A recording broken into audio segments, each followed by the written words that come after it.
Shetani hakuondoka mbinguni kwa amani. Alifukuzwa kwa kishindo kilichotikisa misingi ya uumbaji.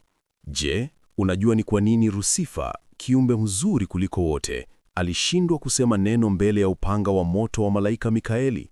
Hii si hadithi tu, ni anguko la nyota iliyojiona kuwa jua. Lusifa, nyota ya asubuhi, alisimama katikati ya baraza la mbingu akiwa amevaa vito vya hekima na sauti ya sifa, lakini ndani yake dhoruba ya sumu ilikuwa inatokota. Macho yake hayakutazama tena utukufu wa Muumba, bali alitazama kivuli chake mwenyewe. Kwa nini mimi nisiwe sawa na Mungu? Swali hilo likawa kansa.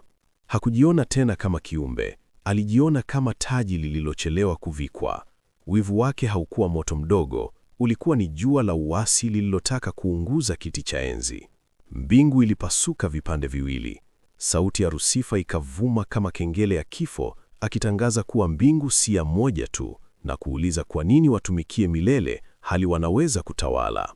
Theluthi moja ya jeshi la mbinguni wakavuta pumzi ya uongo. Nuru ilianza kupambana na kivuli ndani ya patakatifu. Anga likajaa mwangwi wa mbawa zinazogongana na roho zinazofifia. Katikati ya machafuko hayo, ukamiminika ukimya mzito kama bahari. Kutoka kwenye mwanga safi usiobeba doa, akatokea Mikaeli. Malaika mkuu wa vita hakubeba maneno mengi, alibeba haki. Mkononi mwake, upanga wa moto ulizaliwa upya, ukawaka kwa mng'ao uliopofusha macho ya waasi. Lusifa alicheka kwa dharau akidai kuwa yeye si adui, bali ni mageuzi ya mbingu.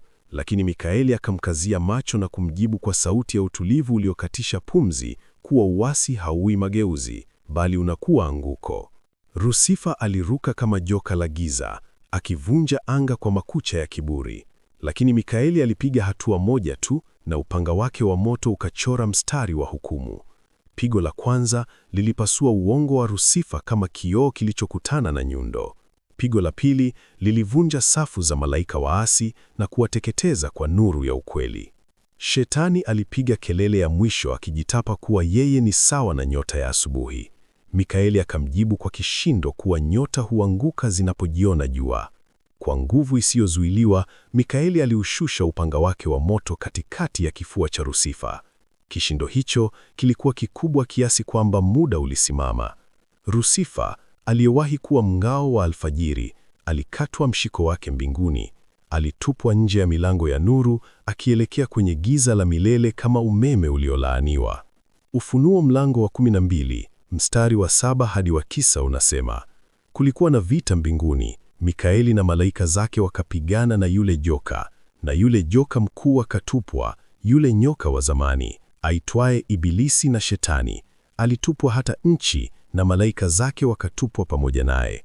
Kama kishindo cha kuanguka kwa Shetani kimekufungua macho, gonga like, comment, Nuru Imeshinda, na usisahau kufuatilia kwa ajili ya simulizi inayofuata ya vita vya kiroho.